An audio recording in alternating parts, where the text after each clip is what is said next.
Nabiyyina Muhammadin wa ala alihi wa ashabihi ajma'in. Wala hawla wala quwwata illa billahi rabbil alamin.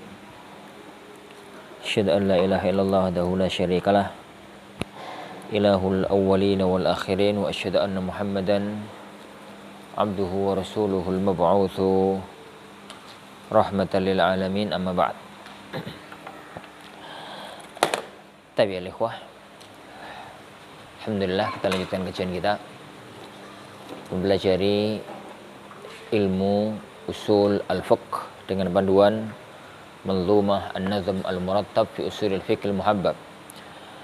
Kajian kita terakhir kemarin pada mulai pembahasan yang pertama dari kaidah dari ilmu usul fikih. Ilmu usul fikih itu ada 4 masalah besar: hukum, dalil, dalalah, dan orang yang mengambil hukum. Kita katakan dalam pertemuan yang kemarin, fal awwalu al-ahkamu fi kismain taklifun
Beliau mengatakan fal awwal, ilmu usul fikih kemarin ada berapa ya? Ada 4 besar. Yang pertama ahkam, yang kedua adillah, yang ketiga dalalah, yang keempat hukam. Sekarang kita bahas yang pertama. Beliau mengatakan fal awwalu, yang pertama adalah masalah al-ahkam. Dan kita katakan kemarin al-ahkam itu adalah maqtallahu hitab asy-syara' al-muta'alliq bi af'alil mukallafin min talabin au takhyirin au wada'in. Lah, hukum itu yang telah kita bahas kemarin, definisinya itu ada 2, fi qismain, ada 2 macam. Yang pertama ada hukum taklif, yang kedua ada hukum wada' bi ghairi main, bi ghairi syak, tanpa ragu-ragu. Anda katakan kemarin, main ini hanya untuk menyandarkan mainnya di sini. Itu namanya urjuzah atau namanya manzumah. Yaitu namanya urjuzah atau namanya manzumah. Baik. Jadi yang penting hukum itu ada 2, hukum taklifi, hukum wad'i. Ada hukum taklifi, ada hukum wad'i. Sekarang kita masuk pada perincian yang pertama dari hukum. Ammat takalifu, adapun hukum taklifi itu fafardun sunnatu, ada fardu, ada sunnah. Ibahatun, karahatun, wa hurmatu, mubah, makruh, haram. Berarti hukum taklif itu ada 5. 1, 2, 3, 4, kemudian 5. Gitu. Kemudian 5. Jadi kita katakan al-hukmu asy-syar'i, hukum syar'i itu ada 2. Ada hukum taklifi, ada hukum taklifi. Yang kedua ada hukum al-wad'i. Ada hukum wad'i. Tinggalkan dulu yang kedua. Kita sekarang pada poin yang pertama, pada hukum taklifi. Hukum itu ada dua, ada hukum taklifi, ada hukum wad'i. Kita bahas dulu hukum taklifi. Hukum taklifi itu, kata beliau, itu ada 5. Kata beliau itu ada 5. Ada fardu, ada sunnah, ada ibahah, ada makruh, ada haram. Pembagian 5 ini berawal dari mana? Jadi berawal dari mana? Taklifi berawal dari mana? Berawal dari semua dalil syariat yang berupa tuntutan. Semua dalil syariat, kalau kita lihat dari sisi kaitannya dengan hamba, itu ada 2. Ada yang bersifat tuntutan, ada yang bersifat at-takhyir, pilihan. Kan definisi sendiri dari hukum taklif itu adalah iktalahu khitabu asy-syari' al-muta'alliq bi af'ali al-mukallafin min talabin au wad'i. Salah.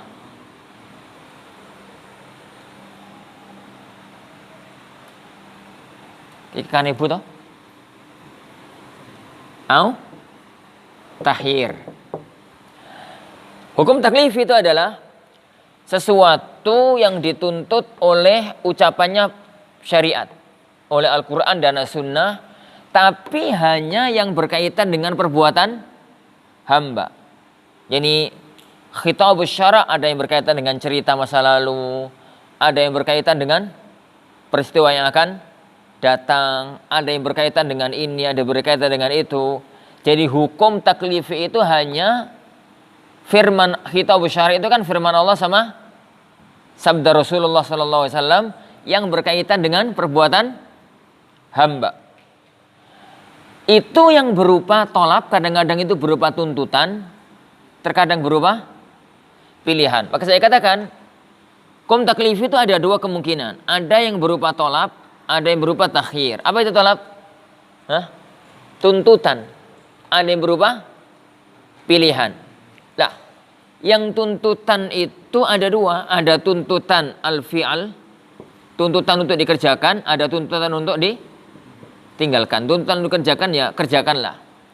Tuntutan untuk ditinggalkan ya tinggalkanlah. Jadi berdirilah, itu namanya tuntutan untuk mengerjakan. Kalau kita mengatakan jangan kamu minum, berarti tuntutan untuk ditinggalkan. Tuntutan ditinggalkan.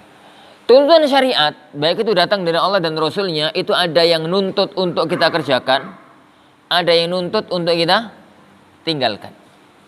Lah, masing-masing dari keduanya itu ada 2. Itu ada 2. Ada yang bersifat ilzam, ada yang bersifat ghair ilzam. Ilzam itu harus dikerjakan. Ini gak dikerjakan oleh hukuman atau ada ancaman hukumannya. Sifatnya ilzam. Ada yang tuntutan untuk dikerjakan itu sifatnya perintah, tapi nggak sampai pada harus dikerjakan. Kalau ditinggalkan dengan alasan tertentu ya sah-sah aja. Nah, yang pertama inilah yang diistilahkan oleh para ulama dengan wajib atau fard. Yang kedua ini diistilahkan oleh para ulama dengan sunnah, atau kadang-kadang di sebagian kitab itu masnun, atau yang masyhur juga dengan lafaz mustahab. Yang ketiga, sekarang tuntutan meninggalkan. Itu juga ada yang ilzam, harus ditinggalkan. Kalau enggak, maka ada ancaman. Ada yang ghair ilzam. Yang ilzam itulah yang haram. Ini yang apa? Ini yang makruh. Lah, yang takhir itu yang diistilahkan oleh para ulama dengan mubah. Dari sini muncul 5 pembagian ini. 5 ini munculnya dari sini. Jadi hukum taklifi yang definisinya adalah apapun yang dituntut oleh lafadz syariat, lafadz pembuat syariat. Dan ucapan pembuat syariat itu adalah firman Allah dan sabda Rasulullah SAW. Tapi yang hanya berkaitan dengan perbuatan hamba, bukan berupa cerita, bukan berita gembira masalah, bukan tentang berita masa yang akan datang. Hanya yang berkaitan dengan perbuatan hamba, baik itu tolab, tuntutan maupun memberi pilihan. Dari sini maka berarti firman Allah sabda Rasulullah yang berkaitan dengan perbuatan hamba itu ada 2, ada tolab, ada takhir. Ada tolab, tuntutan, ada takhir, memberi pilihan. Memberi pilihan. Nah, tuntutan itu ada 2. Ada tuntutan untuk mengerjakan, minumlah. Ada tuntutan untuk meninggalkan, jangan kamu berdiri. Jadi tuntutan untuk meninggalkan, jangan kamu berdiri. Nah, tuntutan untuk mengerjakan dan tuntutan untuk meninggalkan sama-sama terbagi 2. Ada yang harus dan ada yang tidak harus. Dari sini maka pecahannya jadi 5. Yang pertama wajib, sunnah, haram, makruh, kemudian mubah. Dari sini para jemaah sekalian, wajib atau fardu, definisinya bagaimana? Jadi kalau kita bicara yang pertama, yakni ammat takalifu fa fardun, atau dalam istilah yang lain wajib. Kalau kita urutkan dari sini, definisinya jadi apa? Talabahu asyari. Kok ala wajhi? Talabahu kok baca? Ma talabahu syari, yani bil fi'li ala wajhi al-ilzam. Ini kalau kita mau definisikan dengan model ini. Ada lafadz tolab, ada lafadz fi'al. Ada lafadz tolab, ada lafadz fi'al. Jadi ma talabahu syari', apa yang dituntut oleh syariat untuk dikerjakan. Ala wajhil ilham, harus dikerjakan. Ala wajhil ilham, harus, paten, harus dikerjakan. Itu namanya fard atau wajib. Itu namanya fardu atau wajib. Ini. Jadi yang dituntut oleh pembuat syariat Allah dan Rasulnya untuk kita kerjakan dan harus dikerjakan. Cirinya itu adalah usiba ala fa'ilihi imtithalan wa ma yastahiqqu al-iqabah tarikuhu. Alanya dibuang ya apa-apa. Ini tuh ya ikhwan, bukan definisi. Ini itu konsekuensi atau hasil, ciri. Definisi dari fardu atau wajib itu ini. Sesuatu yang dituntut oleh syariat untuk dikerjakan dalam bentuk yang harus dikerjakan. Cirinya adalah, atau konsekuensinya adalah, atau hasilnya adalah ma'uthiba fa'iluhu. Orang yang mengerjakannya itu akan mendapatkan pahala. Sesuatu yang pelakunya itu akan mendapatkan pahala. Tapi pelakunya itu akan mendapatkan pahala jika imtithalan. Apa itu imtithalan? Melakukannya sesuai dengan perintah syariat. Dan sesuai dengan perintah syariat berarti 2 unsur. 1, ngikuti aturan. Yang kedua, niatnya ikhlas hanya karena Allah Subhanahu wa taala, sebagaimana yang antum tahu dalam syarat diterimanya amal. Jadi ma usiba fa'iluhum tithalan, sesuatu yang pelakunya itu diberi pahala jika melakukannya itu imtithalan. Ingat kata-kata ini? Imtithalan. Jika ada di beberapa kitab fikih tidak ada kata-kata ini, berarti kata-kata ini ada dalam hati nih. Ini maksudnya itu ya nerangkannya harus ada menggunakan kata-kata imtithalan, karena ma usiba fa'iluhu titik itu masih bermasalah. Dari mana? Tidak semua pelaku kebaikan mendapatkan pahala. Bisa jadi riya, bisa jadi sum'ah, bisa jadi macam-macam lah. Jadi bisa mendapatkan pahala jika imtithalan. Imtithalan itu mengerjakan sesuatu sesuai dengan aturan syariat. Dan itu imtithalan itu dua. Yang satu muwafaqatu asy-syara'. Yang kedua al-ikhlas. Subhanahu wa ta'ala. Baik. Wa ma yastahiqqul 'iqaba tarikuhu.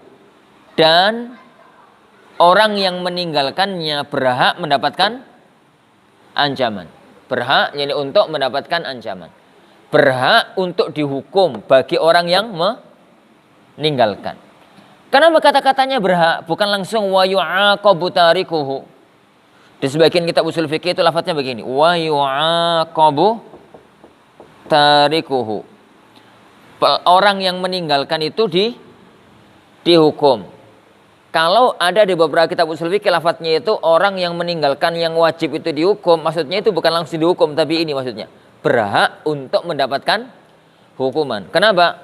Tidak selamanya orang yang melakukan atau orang yang meninggalkan perbuatan wajib itu langsung dihukum. Gak selamanya. Contohnya apa? Bisa jadi dia nggak tahu kalau itu kewajiban. Bisa jadi dia itu istighfar setelah meninggalkan kewajiban. Bisa jadi dia taubat setelah meninggalkan kewajiban. Bisa jadi dia mempunyai amal kebaikan yang lain yang bisa menghapus dosa ini. Jadi statusnya itu meninggalkan wajib itu nggak langsung dihukum, tapi berhak mendapatkan hukuman. Apakah Allah hukum beneran atau tidak? Itu urusannya panjang. Ada Ada penghapus, ada penghalang, dan ada berkaitan dengan hal-hal yang lain. Jadi yang wajib itu cirinya adalah kalau yang melakukan mendapatkan pahala. Jika imtithalan. Imtithalan tadi apa?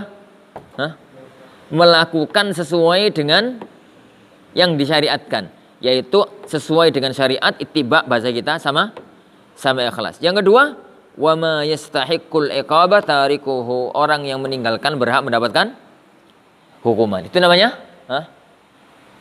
fard atau wajib. Bahasanya beliau di sini yakni fa fardun sunnatu. Di bait yang keempat beliau mengatakan, bait yang berikutnya, maka ma'muran bihi fadza wajib. Yang diperintahkan maka itu wajib. Di sini beliau menggunakan bahasa fardu. Di sini beliau menggunakan bahasa wajib. Beliau ingin mengisyaratkan fardu sama wajib itu satu.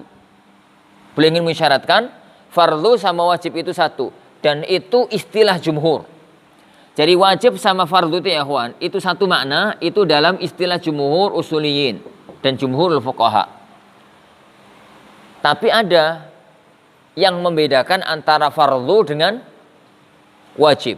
Dan itu adalah dalam mazhab Ahnaf. Jadi kalau antum membaca di kitab-kitab Hanafi atau di usul fikih mazhab Hanafi, maka cermati, jika mereka nyebut fardu berarti bukan wajib. Jika mereka nyebut wajib berarti bukan fardu. Tapi di semua mazhab, di semua kitab fikih, di semua kitab usul fikih selain mazhab Hanafi, maka wajib dan fardu itu sama. Fardu ya wajib, wajib ya fardu. Tapi enggak usah lah bahas fikih Hanafi rotok kapan-kapan. Jadi beliau hanya mengisyaratkan ammat takalifu fa fardun sunnatu ibahatun karahatun wa hurmatu maka ma'muran bihi fadza wajib. Yang diperintahkan itu wajib, berarti fardu sama wajib itu sama, dan itu istilah jumhur. Istilah jumhur. Pemahaman istilah ikhwan ini sangat perlu difahami agar tidak salah makna. Agar tidak salah memahami yang diinginkan oleh penulis kitab. Karena penulis kitab itu terikat dengan kondisi lapangan. Jadi kondisi lapangan. Dia itu tatkala nulis untuk siapa, tatkala ngomong kepada siapa, dalam disiplin ilmu apa, itu sangat menentukan istilah. Ini sangat menentukan istilah. Kalau dalam kitab, semua kitab, kita jalan gampangannya. Semua kitab, fardu sama wajib itu satu. Kecuali kalau itu kitab Hanafi. Mau fikihnya, mau tafsirnya, mau usulnya, mau apa begitu, semuanya sama. Maka kadang-kadang sebagian ulama, saya ingat Imam Syaukani itu kalau menggunakan ini, itu sering menggunakan bahasa fahuwa wajibun al-mutabiq lil fard. Kadang-kadang beli istilahnya itu. Itu adalah wajib yang sama dengan fard. Isyaratnya, yani isyaratnya menukil, mengisyaratkan ke fikih siapa? Hanafiyah. Baik. Itu yang pertama, fa fardhun. Yang kedua, yani yang kedua sunnah. Yang kedua sunnah. Nah, definisi fardu dengan sunnah ini itu yang diisyaratkan oleh beliau di sini. Makana ma'muran, yang diperintahkan itu wajib, ingkana jaziman, jika jazim, harus tegas. Wa illa, kalau nggak jazim, kalau nggak tegas maka mustahab. Dari definisi beliau ini, maka wajib itu adalah al-wajibu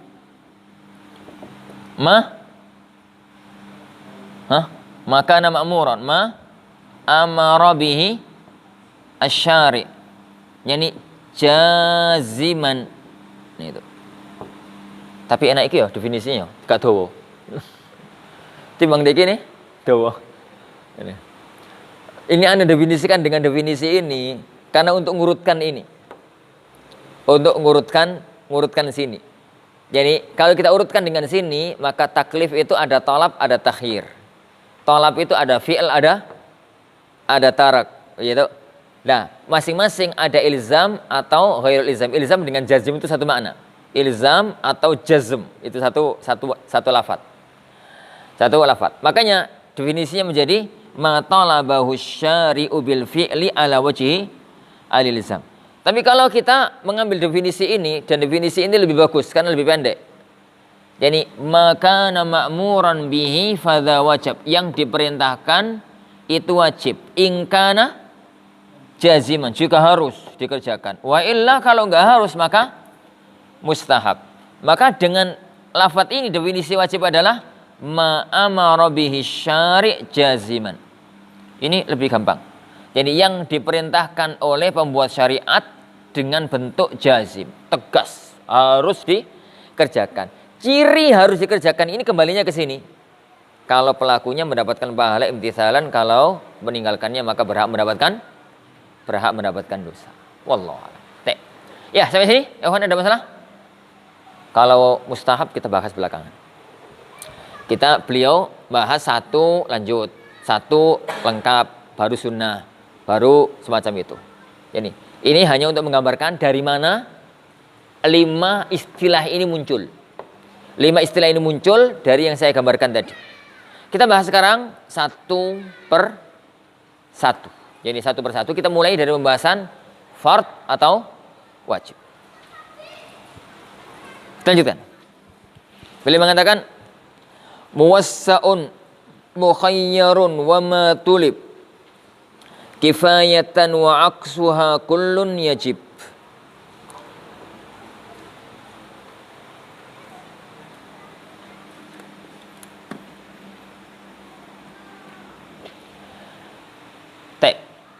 Mana bos?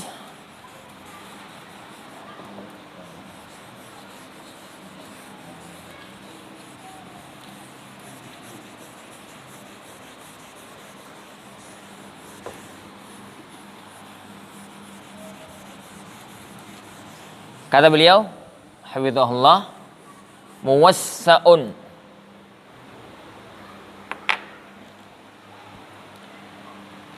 Beliau mengatakan muwassa'.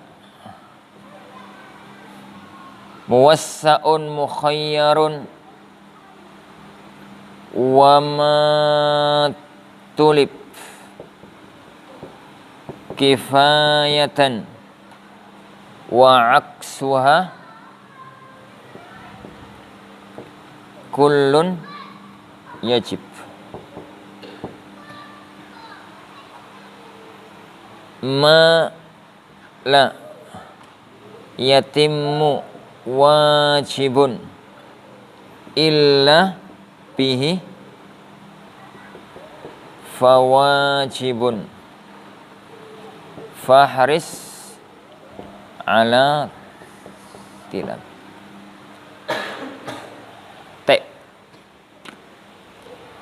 Beliau mengatakan maka ma'muran bihi fadha wajib. Yang itu diperintahkan itu namanya wajib jika paten, jazim. Kalau enggak maka mustahab. Lalu beliau memperinci masalah wajib. Wajib itu ada wajib muwassa, ada wajib mukhayyar, ada wajib kifayah, dan ada wajib yang mala yatimmul wajibu illa bihi. 4. Berarti para ikhwah, wajib itu kita bahas al-wajib atau al-fard. Itu ada 4 macam. Wajib itu ada 4 macam. 4 tinjauan gitu kalau bahasa kita. Jadi 4 tinjauan. Wajib itu ada 4 tinjauan. Yang pertama, wajib kalau dilihat dari waktul ada. Dari waktu pelaksanaan. Jadi dari waktu pelaksanaan. Wajib itu ada yang dilihat dari al-matlub. Al-matlubu bihi. Yang harus dikerjakan. Yang harus dikerjakan. Wajib itu istilah ini bisa gonta-ganti, terserah siapa yang nulis. Istilah kitabnya itu beda-beda. Yang ketiga, wajib itu jadi ada yang dilihat dari al-fa'il. Fa'iluhu. Al-fa'il. Dan wajib itu ada yang dilihat dari sisi yang keempat, dilihat dari sisi apa istilahnya ya? Nantilah. Belum ketemu kan. Yang pertama, wajib itu dilihat dari sisi waktu ada, waktu pelaksanaan. Ada 2. Ada wajib muwassa, ada wajib mudhayyak.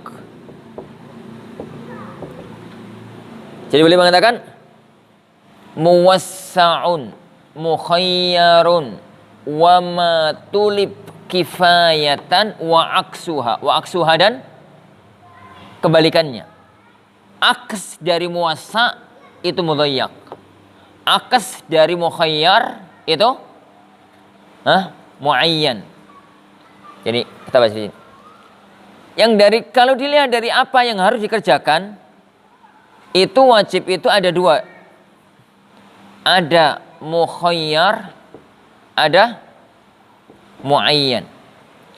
Kalau dilihat dari pelakunya, ada wajib aini, ada wajib ain, ada wajib kifayah, ada wajib kifayah.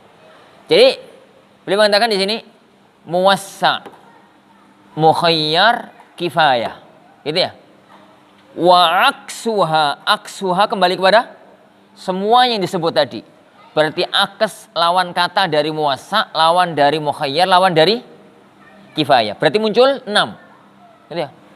1 dan lawannya, 2 dan lawannya, 3 dan lawannya berarti 6. 6 itu bagaimana perinciannya? Perinciannya di sini. Jadi kalau kita bahas perbuatan yang wajib, itu tinjauannya 4. Pertama dilihat dari waktul ada. Waktu pelaksanaan. Kapan melakukan kewajiban tersebut. Itu ada 2. Ada waktu muwassa, ada wajib muwassa, ada wajib mudhayyak. Wajib muwassa itu definisinya adalah makanal waktu yattasi' lahu yani wa limithlihi, yani wa limithlihi. Ini wajib muwassa itu satu kewajiban yang waktu pelaksanaannya itu mampu untuk mengerjakan ibadah itu dan ibadah yang semisalnya. Ini ibadah yang semisalnya. Apa contohnya, Ikhwan? Waktu sholat zuhur misalkan, sholatul zuhur. Sholat zuhur. Itu waktunya dari sekarang jam berapa? Sekarang dari jam 11 lewat 2.35. Waktu zuhur itu kan sampai asar. Asar jam berapa sekarang? Jam 14 lewat 55. Gitu ya? Taib. Waktu sholat zuhur itu berarti sekian panjangnya. Untuk mengerjakan sholat zuhur sendiri butuh berapa menit? Untuk mengerjakan sholat zuhur sendiri butuh berapa menit? Sholat zuhur itu loh ya. Wes sak kancane, wes sak wudune, sak bajune, sak liyane. Butuh berapa menit? Setengah jam? Setengah jam. Bener tuh setengah jam. Suwine. Wes setengah jam ben manut. 30 menit. 30 dakika. Sedangkan ini itu kan 2 jam. 2 jam ya? Ya, 2 jam. 2 jam lebih. 2 jam setengah lah. 2 jam setengah. Untuk melakukan sholat zuhur itu waktu maksimal 30 menit. Sedangkan waktu ini itu 2,5 jam. 2,5 jam. Maka waktu yang Allah sediakan untuk kewajiban sholat zuhur cukup untuk sholat zuhur itu sendiri dan sholat dan ibadah sejenis sholat zuhur. Yaitu sholat-sholat yang lain. Di waktu sholat zuhur itu bisa untuk sholat qobliyah, bisa untuk sholat ba'diyah, bisa untuk sholat mutlak, bisa untuk sholat tahiyatul masjid, bisa untuk sholat wudhu, bisa untuk sholat ini, bisa untuk sholat itu. Lah, kewajiban semacam ini namanya wajib muwassa. Wajib muwassa. Lalu terus sing mudhoyak itu sing piye, Ustaz?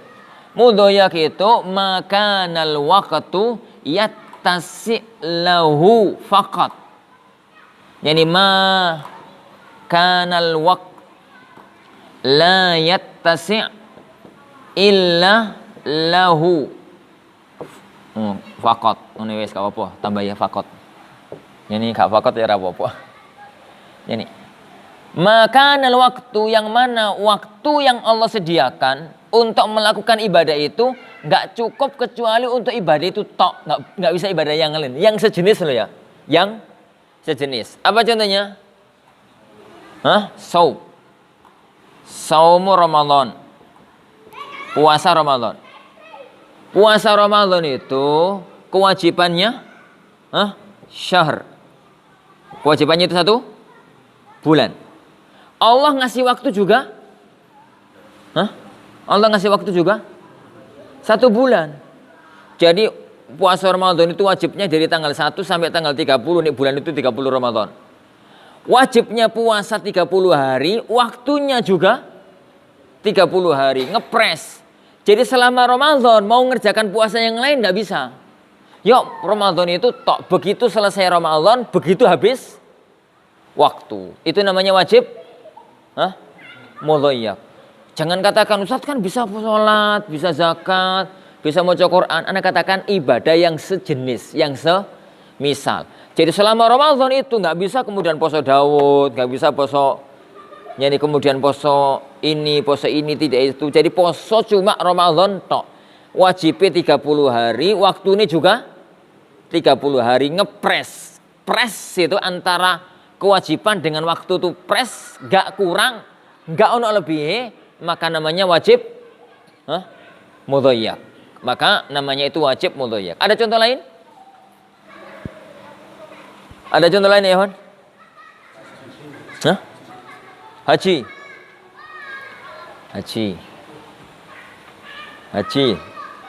Bener atau haji itu? Pelaksanaan yo. Ya, ada contoh lain? Contoh yang paling sering digunakan oleh para ulama-ulama Syafi'iyah itu salat maghrib. Tapi mazhabnya marjuh, gak usah disebut. Puasa Ramadan inilah. Puasa Ramadan. Lah, untuk yang wajib mudhoyak itu penjabarannya sangat jelas. Dia itu wajib dikerjakan dari awal waktu sampai akhir waktu. Karena begitu meleset dikit maka waktu ini hilang. Itu wajib mudhoyak. Yang muncul pembahasan itu di sini, di kalangan para ulama itu diwajib muwassa. Diwajib muwassa. Anggaplah waktu duhur itu mulai dari sini. Ini waktu. Mulai dari sini waktu duhur, berakhir di sini. Ini azan asar. Al-asar. Ini azan al-zuhur. Azan zuhur. Gitu ya.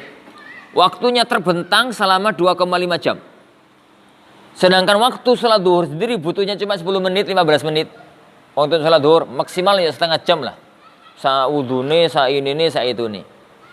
Maksimal itu setengah jam. Pertanyaannya, salat zuhur itu wajibnya di mana? Jadi wajibnya di mana? Kalau dia lakukan di sini sah, gugur kewajiban. Dilakukan di sini sah, gugur kewajiban. Dilakukan di sini sah, gugur kewajiban. Dilakukan di sini sah, gugur kewajiban. Ini kita bisa bicara fikih loh ya, nggak bicara kok di sini tuh Ustaz kan kurang afdol. Afdol itu masalah lain. Kita bicara fikih sekarang. Orang sholat duhur di sini jam-jam setengah telu, sah apa enggak? Sah. Jadi 14.55. Kalau dia ngerjakan jam 14.40, sah. Secara fikih sah. Karena masih dilakukan di dalam waktunya. Baru enggak sah dikerjakan kayak gini. Sudah adzan asar masih sholat duhur tanpa udzur. Mulai diprotes, jamak Ustaz, repot kan. Ini kita bicara tanpa udzur. Ini tanpa udzur. Dikerjakan di sini sah, dikerjakan di sini sah, dikerjakan di sini sah, dikerjakan di sini sah. Pertanyaannya muncul di kalangan para ulama dalam kajian usul. Yani pada waktu orang ini di sini, sudah wajib sholat duhur apa belum? Kalau dia kerjakan duhur itu mulai dari sini sampai sini waktunya. Kalau dikerjakan di sini sah, ya pastilah sah. Bahkan yang lebih utama. Permasalahannya, tatkala di sini waktu-waktu awal ini itu sudah wajib atau belum? Sudah wajib atau belum? Ataukah baru wajib kalau sudah di mentok akhir? Kalau waktu misalkan tinggal 30 menit lagi mau habis waktu baru wajib. Ataukah wajibnya dari sini? Kang gopo to Ustaz bakasan koyo ngono. Bakasan ini akan muncul tatkala orang sudah masuk adzan duhur tapi kemudian gak gendang-gendang sholat. Sampai di sini dia tertahan gak bisa sholat. Di sini misalkan sudah lewat 1 jam, gak gendang-gendang sholat. Begitu sampai 1 jam setelah azan, dia di sini tertahan, gak bisa sholat. Gambarannya haid. Gambarannya haid. Di sini tiba-tiba haid. Padahal belum sholat duhur. Pertanyaannya, dia dosa apa enggak? Itu pertama. Yang kedua, dia ninggalkan kewajiban apa enggak? Itu yang kedua. Kalau kita katakan sholat duhur itu yang di sini itu boleh untuk mengerjakan dan sah, tapi baru wajib di sini, maka wanita yang haid di sini dan belum sholat duhur dia nggak dosa. Karena durung wajib. Karena durung wajib, wajibnya di ini kok. Ini kita sekarang menggunakan madhab yang pertama yang mengatakan wajibnya itu. Jadi sebagian ulama WK mengatakan wajib muwassa itu pelaksanaan. Tapi wajibnya tatkala sudah mudhoyak. Itu kaul awal. Tapi ya kawan, di sini ada 2 kaul. Kaul yang pertama di kalangan usuliyin, kalangan para fuqaha, sebuah kewajiban yang muwassa itu baru wajib jika mudhoyak. Jika mudhoyak. Taib. Dengan mazhab ini, maka berarti sholat duhur itu baru wajib di 30 menit terakhir. Kalau begitu dilaksanakan sebelumnya sahnya sah tapi belum wajib.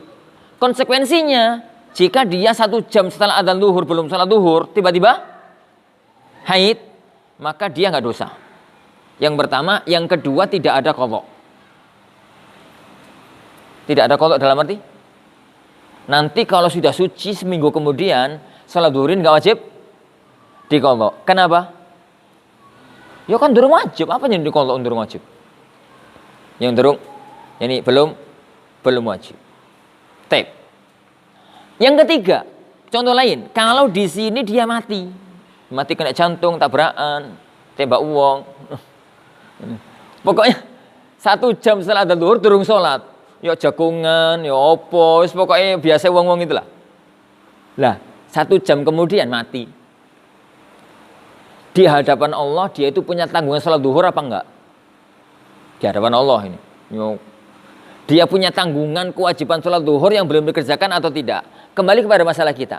Jika baru dikatakan wajib kalau mudhayyak, maka berarti dia nggak punya tanggungan sholat zuhur di hadapan Allah Subhanahu wa Ta'ala. Taib. Itu pendapat yang pertama yang muncul di kalangan para ulama.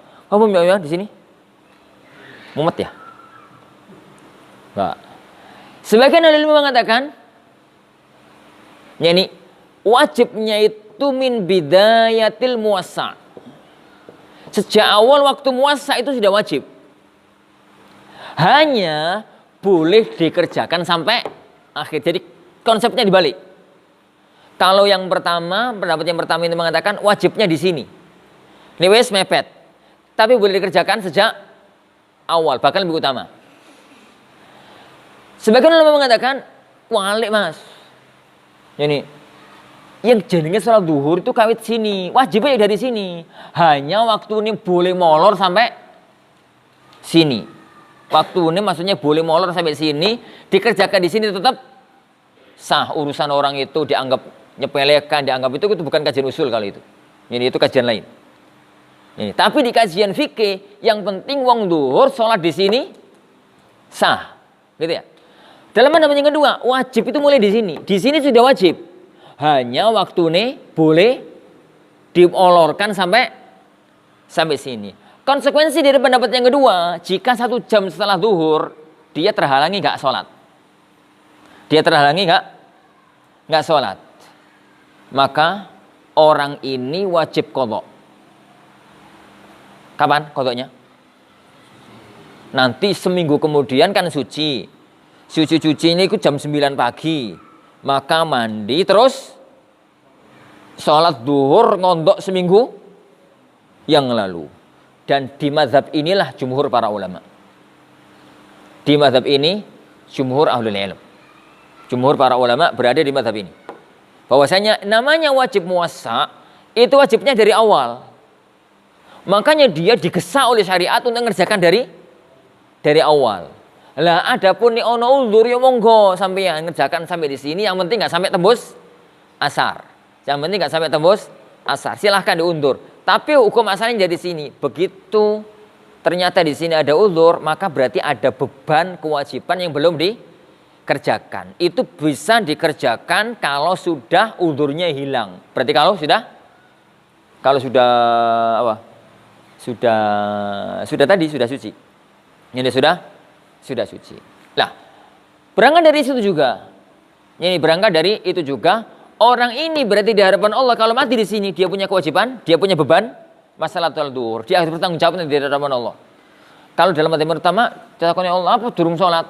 No, durung wajib kok ya Allah. Ngono gampang jawab wae enak. Durung wajib kok ngono. Iku wong usuli rada ora beres iku. Lah kalau kita katakan di sini, dia nggak akan bisa jawab. Dia mengatakan, kamu mana belum sholat? Harus menyampaikan uzur. Uzurnya apa? Uzur yang diterima, bebas dari pertanggungjawaban akhirat. Uzurnya nggak ada. Berarti dia punya masalah pertanggungjawaban ini akhirat. Lah, wajib muwassa, mudhoyaknya itu kalau di akhir. Atau kalau dia yakin setelah itu nggak akan bisa ngerjakan. Menjadi mudhoyak itu kan di sini. Bisa jadi mudhoyak itu terjadi di sini. Kapan? Kalau ada orang yang yakin di tengah-tengah waktu ini setelahnya sudah nggak bisa ngerjakan sholat. Kapan? Orang yang dieksekusi RP mati. Orang yang mau dieksekusi mati. Dia diputuskan akan ditembak jam 2. Ditembak karena teroris.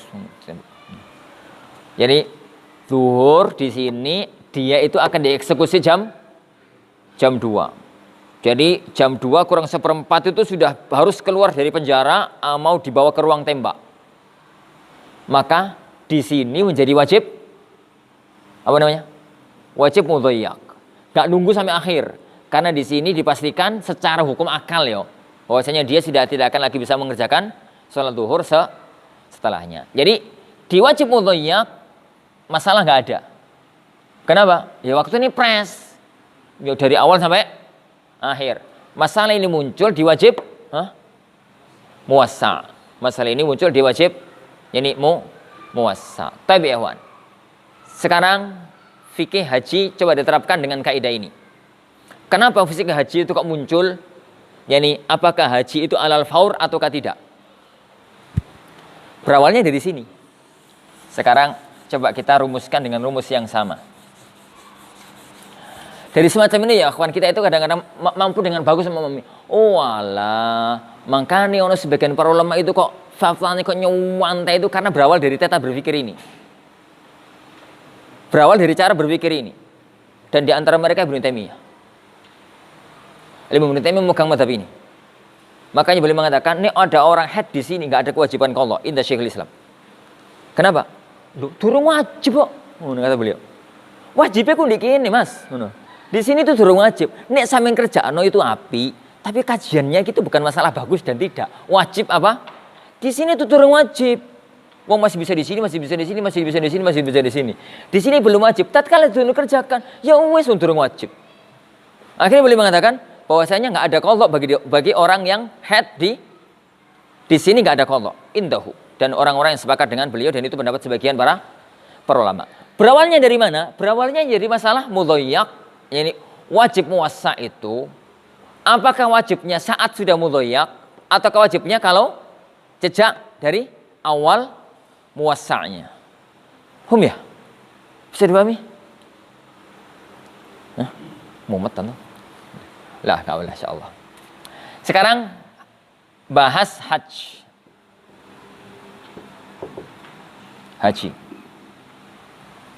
Penyakitnya ngaji usul fikih itu jarang contoh. Kitab usul fikih sampai yang ketebel-tebel itu contoh itu jarang. Pol pokoknya. Sekarang kita bahas fikih haji. Haji itu wajibnya kapan? Waktunya kapan? Wajibnya kan seumur hidup sekali. Berarti waktunya bidayatul bulugh, mulai balik sampai al-maut. Itu waktunya. Lo kan seumur hidup sekali. Jadi wajibnya, waktunya itu mulai awal balik, itu awal waktu sampai mati. Tapi kasusnya ini beda karo ini. Ini tuh asarku pasti. Ini gak jelas. Kapan sampai mati, Mas? Bu. Kok jelas kok mati ini kapan? Pokoknya haji itu seumur hidup sekali. Mulainya adalah bidayatul bulugh, akhirnya itu sampai mati. Akhirnya itu sampai mati. Itu waktu. Atau kalau dengan bahasa yang lebih tepat, bidayatul istita'ah. Nah, menggunakan bahasa yang kedua ini lebih tepat. Jadi mulai dia wajib itu kan tatkala sudah mustati. Mustati itu adalah yani walillahi 'alan nasi hijjul baiti man istata'a ilaihi sabila. Dengan segala tafsir yang muncul di kalangan para ulama tafsir. Yani liman istata'a itu apa saja? Istita'a zat, istita'a rahil, itu masalah lain. Pokoknya mulai dia mampu sampai mati. Mulai mati. Dari sini ya ikhwan, maka wajibnya ini masuk ke mudhayyak atau muwassa'? Waktu haji itu masuk mudhayyak atau muwassa'? Masuk muwassa'. Ragu-ragu nih toh. Masuk muwassa'. Lah, pelaksanaannya bisa di sini, bisa tahun ini, bisa tahun depan, bisa tahun ini, bisa tahun depan, bisa tahun depan, bisa tahun depan, bisa tahun depan, bisa tahun depan. Pokoknya gak kejadian mati. Pokoknya gak kejadian mati. Taib. Letak masalah. Ini letak masalah. Bagi para ulama yang mengatakan bahwasanya wajibnya haji itu, wajib muassa itu adalah dari bidayatul muassa, maka hukum fikih hajinya itu sangat jelas. Begitu dia mampu, langsung wajib budal. Langsung wajib budal. Kalau nggak budal, berarti punya hutang. Gitu ya. Maka wajib untuk dihajikan oleh ahli warisnya, diambilkan dari hartanya. Karena dia punya utang kepada Allah Subhanahu wa Ta'ala. Teman tahu toh dalam fikih waris, bahwasanya harta waris itu nggak boleh diwaris sampai dilewatkan 3 atau 4. Yang pertama, tajhizul mayyit, biaya-biaya perawatan jenazah. Yang kedua, ad-dain, gitu ya, utangi. Dibayari saya utangi dengan perincian fikih dain. Yani dain, yani mu'allaq bidzimma, dain mursalah, dan tete pegangnya urusan dain, pokoknya utang itu kayak repot-repot. Yang ketiga, al-wasiyah. Al-wasiyah. Lah setelah ini beres baru kemudian at-tarikah. Hartanya itu dibagi. Lah, salah satu di antara dain di sini adalah dain kepada Allah. Hutang kepada Allah. Apa itu hutang kepada Allah? Ada kewajiban yang berupa kewajiban syariat yang berupa harta belum ditunaikan sampai mati. Berarti dia itu punya utang. Dari sini maka harus dikerjakan. Kalau kita kembali pada masalah haji. Kalau kita katakan bahwasanya haji itu wajibnya memang muassa. Dan kewajibannya itu dari mulai awal muassa. Berarti dari kapan, Ewan? Dari mulai mampu, mulai duit. Mulai mampu dia itu sudah wajib. Ternyata tahun ini gak kajilah sih. Kayak tas dadi wong sugih anyaran. Tahun ngarep ae. Tahun ngarep gak kaji sih. Kayak tas kawin. Tahun ngarep lagi. Pokoknya tunda. Ternyata mati. Durung sempat haji, 3 tahun kemudian mati. Jadi dia itu setelah mampu, tahun pertama nggak haji, tahun kedua nggak haji, tahun ketiga nggak haji, tahun keempat bongko mati, maksudnya tahun keempat mati. Tahun keempat mati. Pertanyaannya sekarang, 3 tahun lewat yang telah dia tinggalkan nggak haji, padahal dia sudah wajib haji, sudah istitoah. Pertanyaannya itu di sini. Apakah wajib dihajikan atau enggak? Wajib dihajikan dan tidak, kembalinya kepada fikih wajib muassa sama wajib udhiyah. Jika kita katakan bahwasanya di sini sudah wajib, di sini sudah wajib, di sini sudah wajib, begitu nggak dikerjakan sampai mati, maka hartanya itu harus disisihkan untuk satu pemberangkatan haji. Tidak boleh dibagi. Karena harus ada yang menghajikan. Dan itu diambilkan dari hartanya. Kenapa? Ada hutang. Hutang kepada Allah Subhanahu wa Ta'ala. Sekelas dengan dia wajib zakat. Gurung bayar zakatnya mati. Sekelas dia dengan wajib kafarah. Belum bayar kafarah mati. Maka itu dikeluarkan dari hartanya untuk membayarkan itu semua. Taib. Sekarang kalau kita ambil kaul yang mudhayyak, ini agak rumit di masalah fikih haji. Titik rumitnya di mana? Saya bisa memahami titik rumitnya di mana? Karena matinya nggak tahu. Kau oleh bocoran kalau malaikat maut. Ini matinya nggak tahu. Ini beda dengan kasus sholat asar. Kalau ini matinya nggak tahu dan dia itu nggak pernah tahu wajib mudhayyaknya itu kapan? Dia itu gak pernah tahu, kecuali kalau dia itu dapat bocoran, kan gak mungkin juga. Tatkala wajib mudhayyaknya dia itu gak pernah tahu, maka kenapa kok ulama-ulama fikih dalam masalah ini itu gak ada khilaf? Pokoknya begitu dia istitoah, lah kok belum melakukan ibadah haji, kok kemudian meninggal dunia, maka wajib dihajikan. Mau wasiat atau tidak? Wasiat, karena ada hukum dain di situ. Padahal fikihnya atau kaidahnya jelas-jelas ini fikih hukum wajib muasa. Masalahnya hanya mudhoyaknya kapan nggak jelas. Karena wong mati nggak ketahuan. Ini kapan? Ini matinya. Wallahu a'lam. Ininya ya kawan begitu. Jadi kalau dilihat dari waktul ada, kapan melaksanakannya, itu wajib itu ada dua. Ada muasa, ada mudhoyak. Muasa itu waktunya muasa wasi, longgar. Mudhoyak itu waktunya sempit. Waktunya sempit. Definisinya tadi, ya muasa itu waktu yang Allah berikan untuk melakukan ibadah itu cukup untuk ibadah tersebut dan ibadah yang semisalnya. Adapun mudhoyak, waktu yang Allah berikan itu hanya cukup mengerjakan ibadah itu tok, tidak ibadah yang lain yang sejenis. Maka itu namanya mudhoyak. Contoh yang satu-satunya yang muttafaq alaih itu hanya puasa Ramadan. Yang muttafaq alaih, ada contoh-contoh yang lain yang ngerut-ngerut, enggak usah. Contoh puasa Ramadan tok. Ya.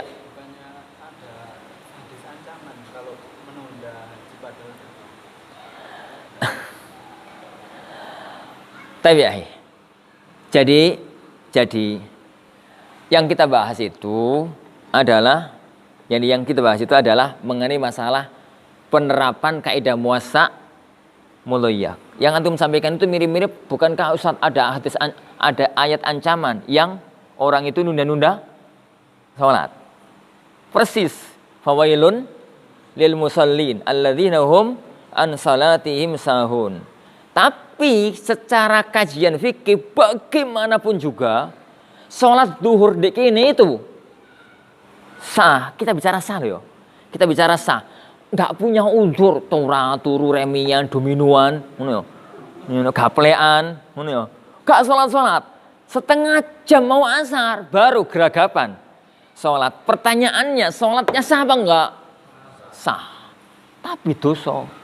Dosa itu bukan karena nggak sholat. Sholatnya dia nggak dosa.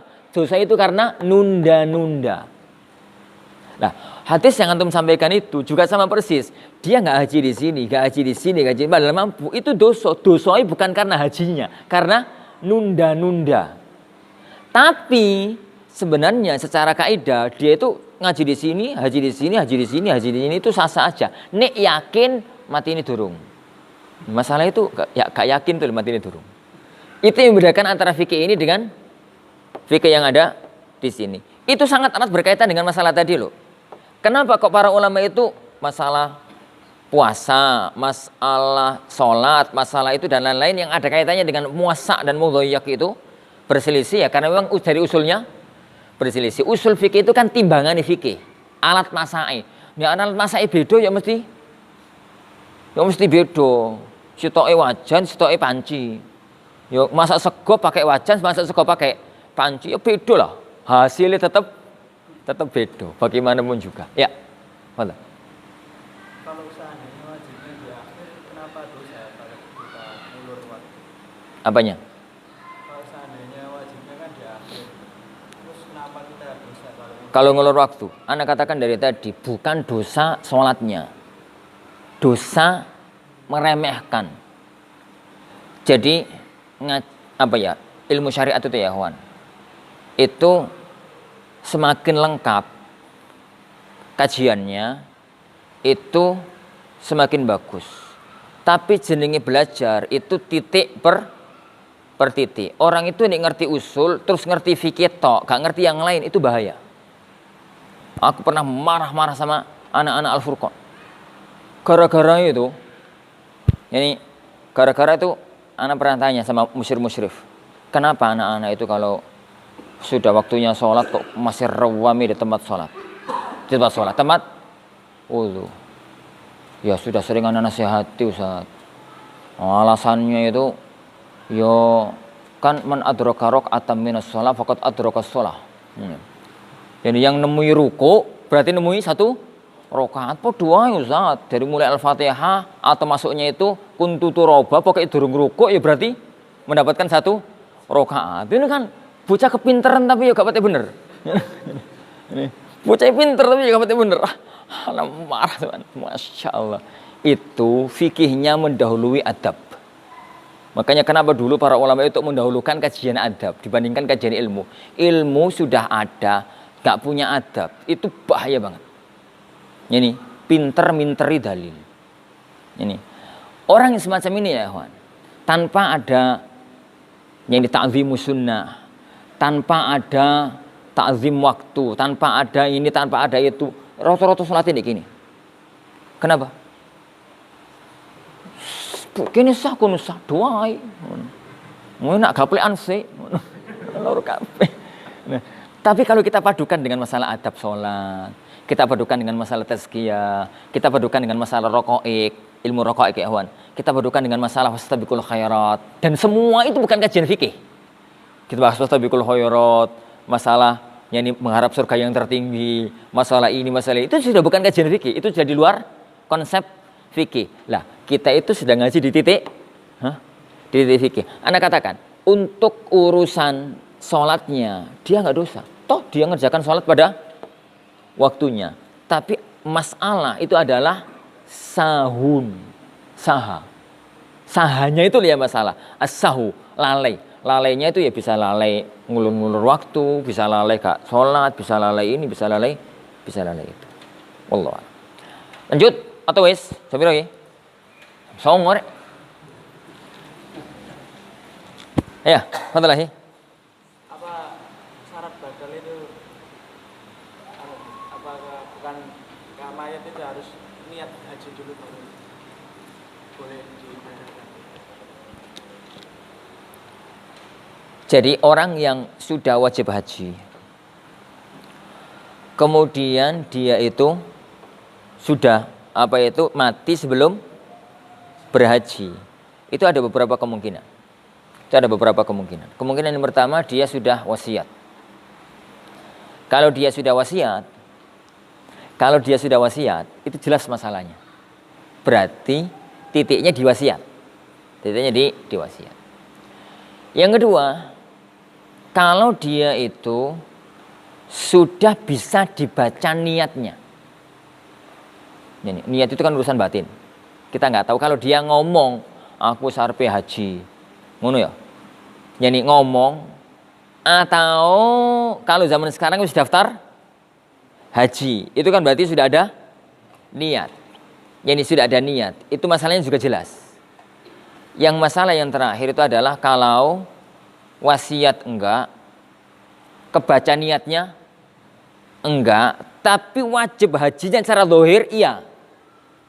Jadi sudah punya harta, kemudian durung daftar, kemudian meninggal dunia. Dalam kasus semacam itu, kembali kepada yang kita katakan ini, dia itu sudah dianggap wajib atau belum? Kalau sudah dianggap wajib, maka fikihnya jadi ke sini. Dia itu sudah punya hutang. Hutangnya kepada Allah. Tatkala dia punya hutang kepada Allah Subhanahu wa taala, maka mengambil fikih ini. Wallah. Tapi kan, lanjut apa enggak? Udah ya? Wah. Hah? Kalau tadi kan haji, kalau zakat misalnya kan nggak bayar sepati, apa juga diambil zakatnya terus plus setengah hartanya. Ini belajar fikih malah. Sekarang kasus, ada orang wajib zakat, kemudian belum sampai bayar, wafat. Itu wafat, padahal sudah wajib zakat. Pertanyaannya, diambil uang dari hartanya, diambil untuk membayar zakatnya itu pasti. Itu jelas kalau itu. Kenapa? Bagaimana cara ngitungnya? Yang ngitung dari belakang. Ada orang sudah punya uang, sudah punya emas misalkan 100 gram. Di tahun 1430. Gak tahu uang emas ini utuh dan utuh. Gitu ya? Dia meninggal tahun 1440. Emasnya itu masih ada 100 gram. Masih ada 100 gram. Berarti dia punya kewajiban haji yang enggak ditunaikan. Haji man. Zakat yang enggak ditunaikan berapa tahun? Mulai 9 atau 10? Mulai dari 1441 Karena ini nisab, di sini haul. Di sini nisab, di sini haul, berarti 1, 2, 3, 4, 10. Ya 10 tahun. 10 tahun. Berarti emas ini gak boleh diwarisi sampai ini dikeluarkan. Sampai ini dikeluarkan. Karena sampai akhir tahun, sampai tahun ke-40, emasnya utuh, ya berarti itu gampang. Ini 100 berarti kan 2,5%. Hah? Terus? Hah? Kali 10 sama dengan 25%. 5%. Lumayan. 50%. 10 tahun masalahnya. Ini 10 tahun. Masalah muncul. Yani apakah diberlakukan sabda Rasulullah SAW, fa inna akhiduha wa syatra mali. Pertama, pelaku itu adalah daulah. Kan itu masuk dalam hukum. Yani itu masuk dalam hukum. Entah itu ta'zir sebagaimana itu mazhab sebagian para ulama, ataukah itu had sebagaimana mazhab sebagian para ulama. Mazhab hukum ta'zir atau had. Inna akhiduha wa syatra mali itu hukum ta'zir atau hukum had? Kalau had, paten harus syatra mali. Kalau ta'zir tergantung kemaslahatan negara sesuai dengan keputusan hakim. Itu kalau ta'zir. Jadi dalam pandangan sebagian ulama, di antara mereka Syaukani rahimahullah taala, beliau mengatakan inna akhiduha wa syatra mali itu ta'ziran. Yani tatkala itu pandangannya yang dibutuhkan oleh negara syatra mali. Kalau kemudian yani syatru malihi itu kebanyakan bisa diturunkan. Kalau kemudian diambil syatru malihi itu ternyata gak mempan, hukuman itu kan sifatnya az-zajr wa jabr. Kalau diambil syatru malihi, zajrnya gak muncul, bisa ditambah. Kalau itu ta'zir. Kalau itu ta'zir. Tapi kalau itu had, paten, gak bisa berubah. Dan takzirnya pakai yang lain. Takzirnya itu yang dipakai yang lain. Ya mirip-mirip dengan kasus yang masyhur di kitab fikih. Ono wong sugih. Ada orang kaya raya, budake 1000. Budaknya itu banyak sekali. Ramadan hari pertama ngumpuli budake. Ngumpuli istrinya. Lapar nih hakim, Pak Hakim. Saya enggak kuat, saya ngumpuli istriku di siang hari Ramadan. Waduh, tobatlah dan bayar kafarah. Kafarahnya apa, Pak Hakim? Memberikan budak. Memberikan budak. Budak 1000. Memberikan budak. Hari itu memberikan budak. Besok 2-3 hari lagi balik. Pak Hakim, kula malih.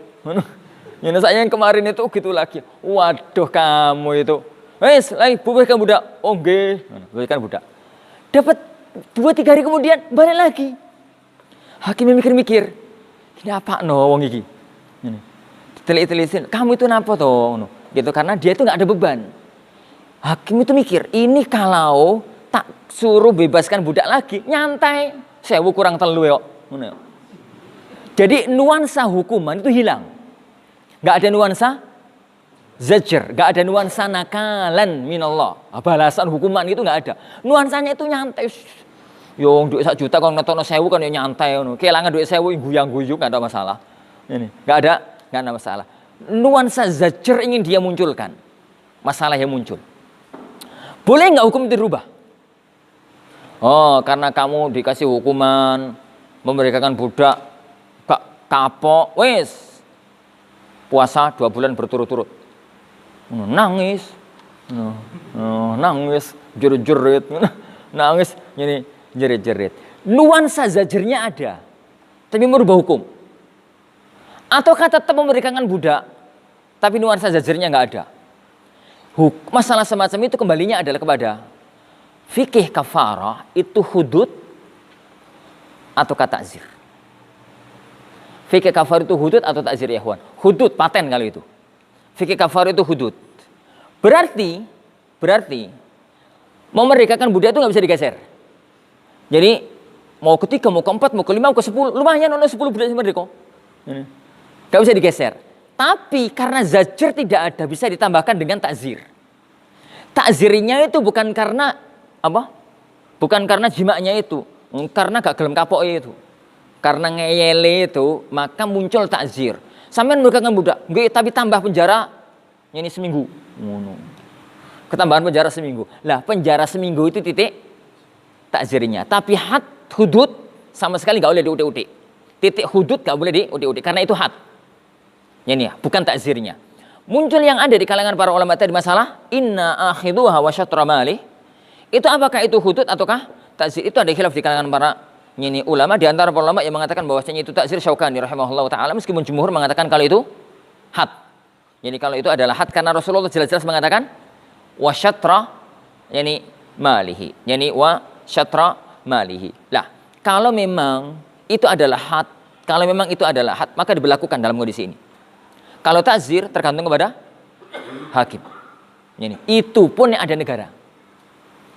Itu pun kalau ada negara. Karena pelaksanaan itu, kalau fikih ambil zakatnya ya ikhwan, itu hukum syar'i yang tidak berkaitan dengan negara. Tapi kalau sudah hukuman, itu sudah berkaitan dengan hakim. Itu sudah berkaitan dengan hakim. Tidak ada seorang yang bisa maksa kecuali kalau dia bayar sendiri. Wallahu a'lam bishawab. Tafasil ya ikhwan, hukum-hukum berkaitan dengan masalah itu. Kita pelan ya ikhwan membahasnya, pelan satu demi satu insyaallah subhanahu wa ta'ala tentang masalah-masalah ini. Kita itu kajiannya itu kajian nggawe pawon. Nggawe pawoni fikih. Nggawe pawoni fikih kanggo masak. Pawone nggawe pancine, nggawe wajane begitu. Karena ini antum kalau menemukan kasus apapun yang berkaitan dengan muasa, kaidahnya cuma ini. Di kasus apapun, mau di kasus sholat, mau di kasus zakat, mau di kasus ini, mau di kasus itu, ya kaidahnya itu hanya muasa mudhayyak. Jika mudhayyak jelas, jika muasa gambarnya semacam tadi dengan khilaf yang muncul di kalangan para ulama-ulama kita. Wallahu a'lam insyaallah subhanahu wa ta'ala ini para ikhwah yang kita pelajari, mudah-mudahan ada barokah dan manfaatnya. Ikhwah yang baru, enggak? Yang baru, anak teman-teman, hah? Apanya? Taubat apa salah taubat? Ya kembali pada taubat itu mirip-mirip dengan haji, karena gak ketahuan kapan mati ini. Iya, karena gak ketahuan mati ini kapan. Tapi ya kita akhiri majelis kita. Subhanakallahumma wa bihamdika asyhadu an la ilaha illa anta astaghfiruka wa atubu ilaik. Assalamualaikum warahmatullahi wabarakatuh.